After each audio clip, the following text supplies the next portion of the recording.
Umalma ang netizen sa balitang magka-comeback din daw si John Lloyd Cruz sa Kapamilya Network.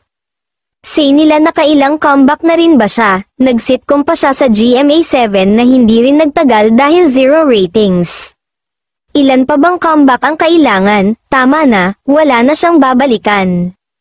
Okay na umano ang kapamilya sa kagwapuhan at husay bilang aktor ni na Joshua Garcia.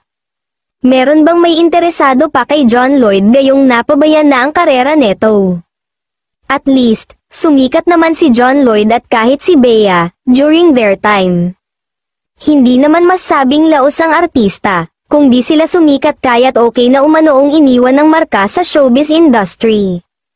Ayon sa aktor nagpahinga siya noon sa showbiz dahil nakita niya na iyon ang tamang panahon para pagtuunan ng pansin ang kanyang sarili. It was the right time to be kind to myself. To start some healing, it was the right time to start the journey of unlearning, anang aktor. Prior to that, mga 2 dekada akong kayod ng kayod, patuloy niya.